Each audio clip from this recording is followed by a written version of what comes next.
Welcome to Leadership from the Trenches with Mike Berry and Nicole Swan. Welcome to our podcast today. We're pleased to interview Jeremy Roos, and I'm Mike Berry from Red Rock Research, a consultant trainer in the tech world, and my co-host is Nikki. Nikki, you want to introduce yourself?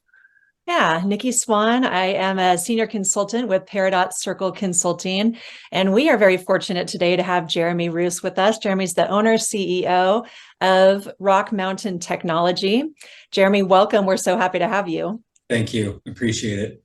Jeremy, why don't you tell us just a little bit about yourself and what you do? And then we've got some great questions for you. We're excited about this conversation. Okay. Well, I'm an Idaho boy. I grew up in Idaho, but I've lived in Utah for over 20 years now. So I feel like Utah is now my second home, or actually now my primary home in Idaho is like my second home. But I started this company about 14 years ago and have been rolling with the challenges ever since that came along with that. But I've thoroughly enjoyed the process, even with the ups and downs. I've grown a lot. Absolutely. So, Jeremy, we're going to ask you a little bit more about your company in a minute, but first, can you tell us a little bit about what inspired you to become an entrepreneur, and maybe with some of those early leadership influences that gave you the confidence and the courage to do something like this? Yeah, I'll start with the early leadership influences. Probably one of the biggest ones was my father and his experience with being the chief of police for Idaho Falls up in Idaho, and the leadership principles he learned along the way, and him teaching those to me. I'm also the oldest of 9 children, and when you do that, you tend to get leadership experience just by the nature of trying to wrangle our 8 little brothers and sisters. And so I've got a fair amount of experience that started there too. What gave me the courage to start this was I'd worked for some big corporations. I worked for Nobel, I worked for New Skin, and I realized that I didn't always have control of my destiny, and I'm not able to make, like, I could work as hard as I thought I was supposed to and not necessarily get the outcome that I desired. And so I decided that if I wanted to do that, that I needed to figure things out for myself. And I had a couple of opportunities. My wife and I had been asking for guidance, spiritual guidance from above, and we had been, some opportunities had presented to us, and I took advantage of them and started my company, and it really helped me get started that way. But the number one thing that got me going was probably blessings. So I happened to be in the right mindset at the right time with the right opportunities, and so it helped me get that started and make that jump from corporate to personal or entrepreneurship. Good for you. I love that. I was thinking, we were talking before we started recording about an indicator of success in an organization, and that is retention. And I've had the pleasure of being able to use your services and understand what your organization is all about. And something that has really impressed me is the happiness of your employees and the engagement of your employees and retention. I mean, I never saw anybody leave during the time that I was a client of yours. Can you talk a little bit about what is that culture? What do you do to retain people? You're in a really competitive industry, right? Your people can go to a lot of different places, and you're competing to retain them. So what are those secrets? So I think it comes down to our core values, which are excellence and loyalty. And it's not just excellence to our customers, but excellence to our employees. And that's a challenging area that I've had to do a lot of growth on, because I've made lots of mistakes in that area with how to handle employees and how to do things the right way. We have lost employees. And those losses taught me that, and made the impression on me that I did not want to go through that same pain again for that reason. And so I would reflect on how I took, like, what is my responsibility in this? Even if I had an employee make a big mistake, where did I go wrong on that, and really reflect on everything that I could change within myself to ensure that that kind of situation wouldn't happen again. And so we try and take that approach now especially with my executive team. We are always trying to look ahead at what the future is going to, what 2 years is going to look like at Rock Mountain Tech, what 3 years is going to look like, what 5 years, what 10 years is going to look like, and how do we plan for that so our team isn't blindsided by things that have hit us in the past.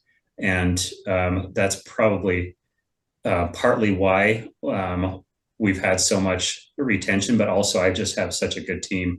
My executive team is so good at interacting with their employees, and they all care. They truly deeply care for everybody that works for us. So it's not just me, it's by and large them. And I'm just part of the process now. Yeah, I've As a heard. follow-up. Oh, go ahead, Mike.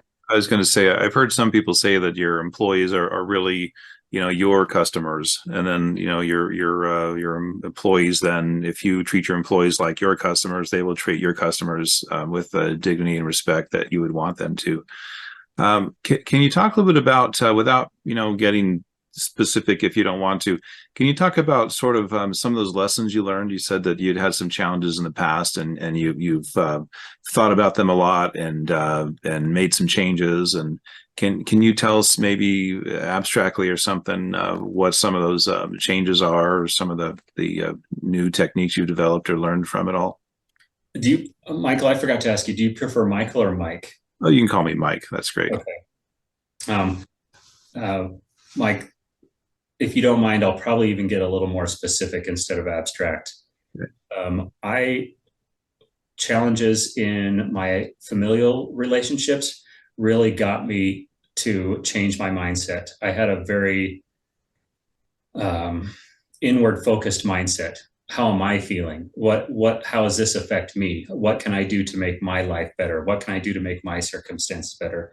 And I had some fairly significant challenges with different family members. And one would be one of my children who was struggling quite significantly. And I had gone through everything I could think of at the time to figure that out. And I started reading a book that a friend had just brought to me that he had felt inspired, that he signed the book and handed it to me and said, "Hey, this I think will help you." And it's called The Anatomy of Peace by the Arbinger Institute. And I started reading that book, and I started to recognize how much I contributed to the issues. Even though he had made the decisions, I had been, you may have heard the term "in the box" before, and a lot of people know what that means, and some don't. But I was very inward focused about how his decisions would impact me, and how they would look on the family, and how they would affect our name and things like that, and how much that was the wrong way to handle and look at that. And so my leadership skills really, I feel like, took off once I read that book and was able to really reflect on what I needed to change in me. And then a close second book favorite for me is Leadership and Self-Deception, also by the Arbinger Institute. And both of those books probably had the greatest impact on me changing my leadership style. Now, that's more recent. I started my company before I started reading those books, and struggled until I had those negative experiences. And I want to hesitate to say negative, because they were hard experiences, but they are what changed me to what I am now. And because I had those difficult experiences, I wouldn't be who I am now. And quite frankly, the company wouldn't have grown without me having those experiences. And so as I had prayed in the past for additional help to know what I needed to do, I had no idea what I was getting myself into with that. And be careful what you ask for. It's exactly right. Careful what you ask for. I got what I asked for in heaps and droves. And so, but those two books really were the catalyst for me changing my mindset and having substantial eye-opening after eye-opening experience moving forward for the growth of my company.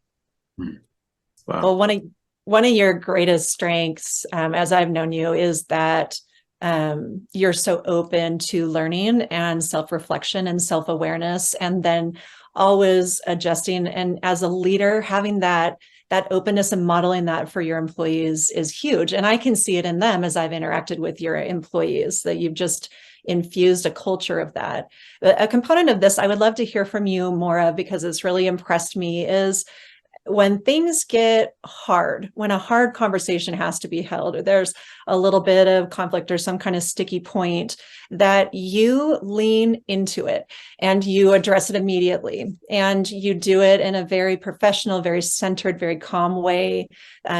You handle that so well. And as I work with quite a bit of executives, quite a bit of leaders in our work that we do at Peridot Circle, that ability to handle conflict is pretty rare. That's one of the number one things that we need to work with people on. So can you talk about what you've learned? What's your approach? Any resources that you can share with other leaders that are struggling with that? I think it's pretty simple. You see the person you're dealing with as a person, not an object to be overcome. So if you can care about another person and have empathy for them, not sympathy, then you will be able to do conflict resolution, because it is no longer personal for you. Like, it's not personal in a negative way. It's personal in a positive way. Even if it's a negative experience, you truly in your heart want the best outcome for them. And so you think about, how can I help this person the best while still protecting everybody else in the process? And when I approach things that way, every single person that I've let go has thanked me at the end of that interview and said, I'm sorry that I let you down, and I want to make changes, and thank you for your openness in everything. And it's always been a positive experience. And when I say positive, everybody's not happy at the end of that, but they've all ended up reaching back out to me months later. So far, every single one of them has reached out to me months later and said, hey, I just wanted to I'd like to go to lunch with you sometime, see how things are going, like to see and tell you about how things are going for me. And I've taken them up on those opportunities to do that. And it's because I see them as a person, not as an object to be overcome. And do you talk about the difference between sympathy and empathy? Yeah. You're asking me to talk about that? Mm-hmm. So sympathy is, I'll maybe try and paint a little bit of an example. It's where you see somebody suffering and you think to yourself, oh man, that sucks. I feel bad for them. And empathy is hard. What can I do to help? How can I make a difference? What can be done to help that person? And really caring about change versus just feeling sorry for their situation. Mm-hmm. And it's not even truly sorry. It's almost a little bit of a pride thing, because you're borderline grateful that it's not happening to you. So you see something and you're like, oh, thank goodness that's not happening to me. That sucks for them. That's sympathy. Empathy is really caring and wanting to get in and say, you know what, I can share that burden with them, and I can do it in this way, and it will lighten it for them. And that's empathy. I love that. So tell us about some of the leadership concepts that you learned from your father, who was a chief of police in Idaho. My friends growing up were terrified of him. And even because I'm the oldest, my wife, being the first person joining the family, she was also terrified of him. And it wasn't because he was mean. He would look at people and everybody felt like he was like staring through them, knew everything about them without even talking to them. So they felt like every bad thing they'd ever done was laid out on the table. And I grew up with that. And so I didn't see it any differently. And so it didn't impact me the same way. But he's since focused on really changing to trying to make people more comfortable. And he smiles more now intentionally, instead of just the straight, flat look. that he used to have. But one thing he taught me was how to read people and how to, what's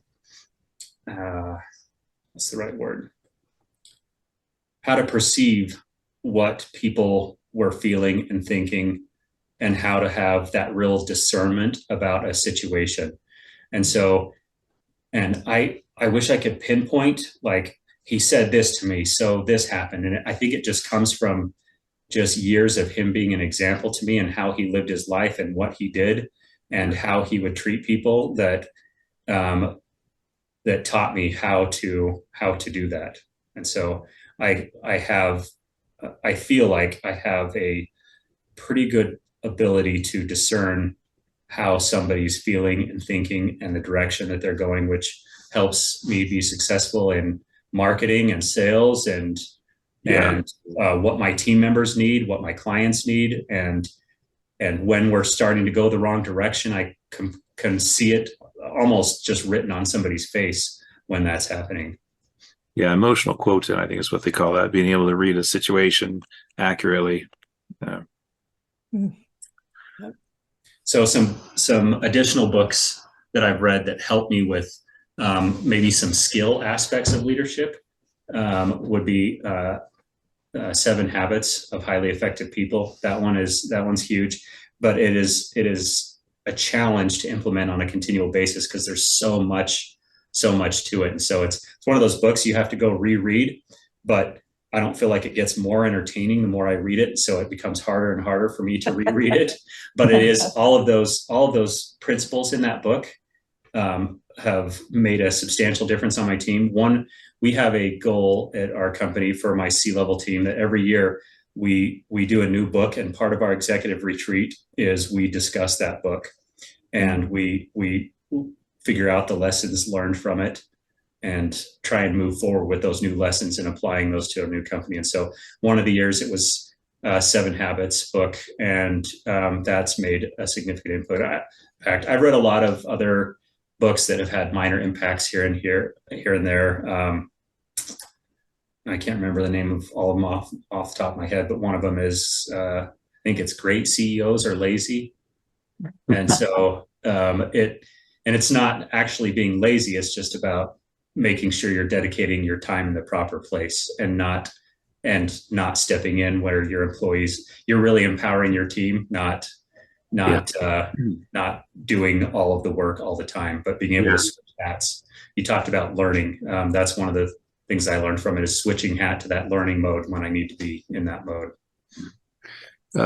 Can you talk about, you mentioned that your company, I think you said you have 11 employees now, and some previous conversations I had with you.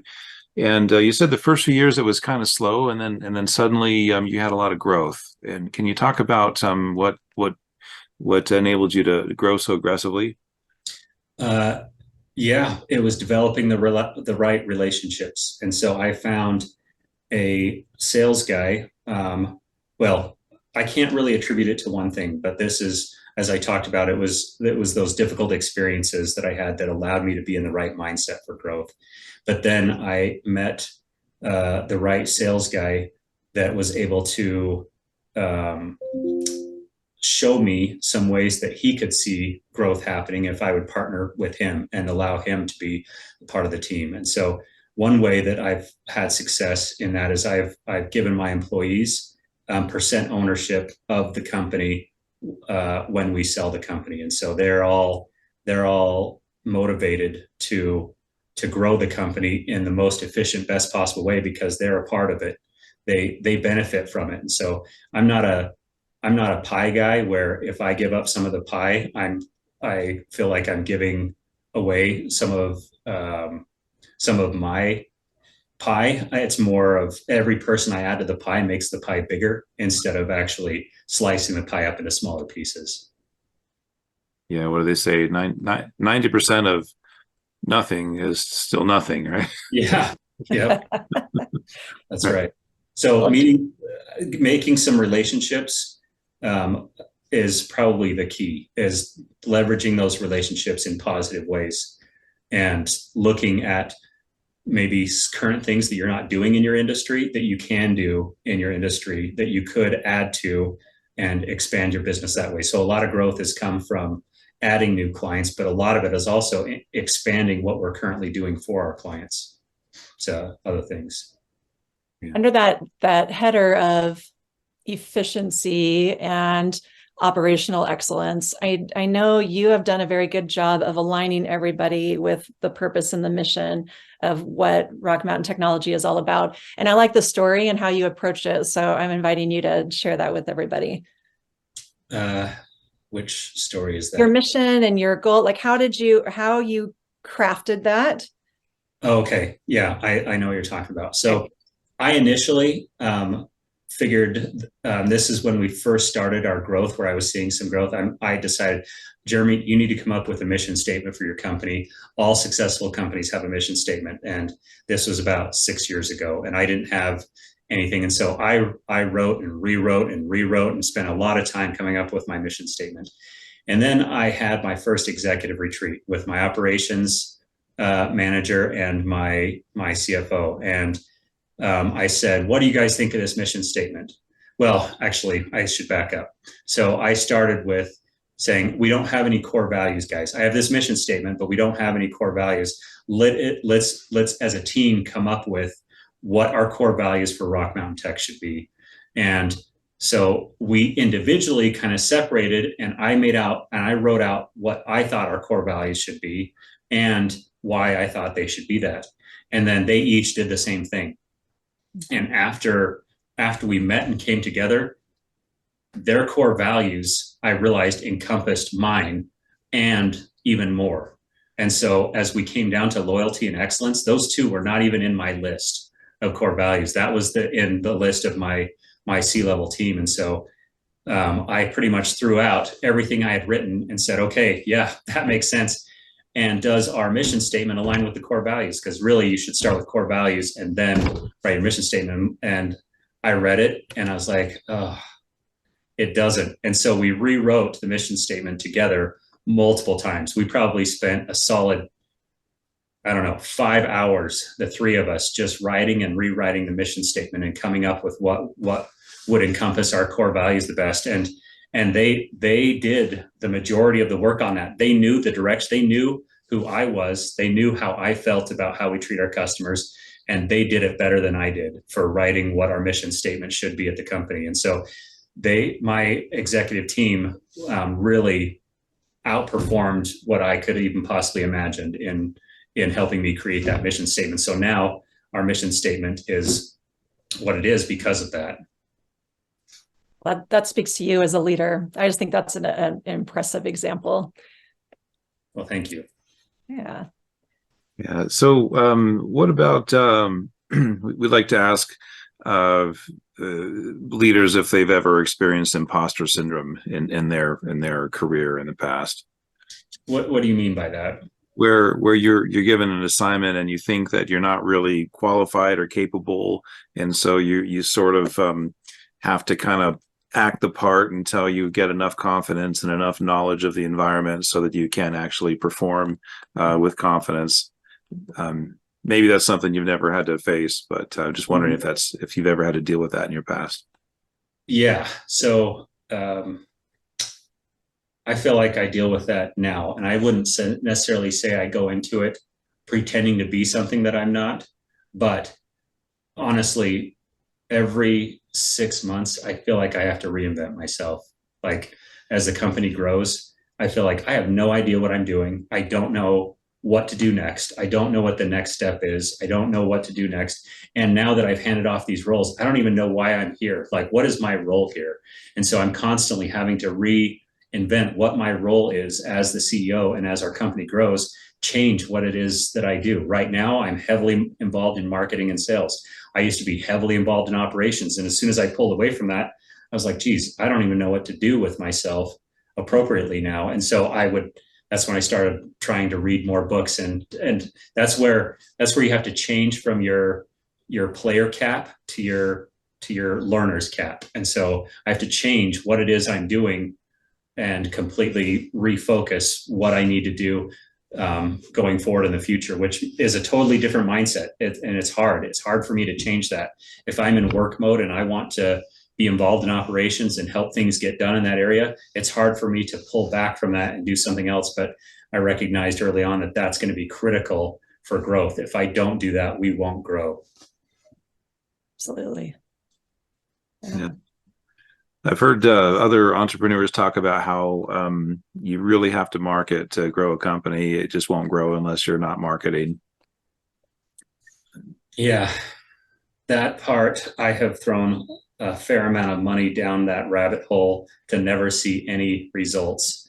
And so, and I don't have a magic bullet for that. It's really about figuring out what's going to work best for your company. We've tried a few things. Some of it's panned out. Most of it hasn't. One of the best marketing tools we've used is our relationships that we currently have. We have 99% customer retention, which in my industry is almost unheard of. Most of my industry is about 80% annual customer retention. And so I leverage those relationships that I develop with my current clients to find new clients from other people or other peers in their industry that might be needing IT help. And then my sales guy does the same thing. He leverages the relationships he's had, those high trust relationships, to be available whenever anybody hears of a need.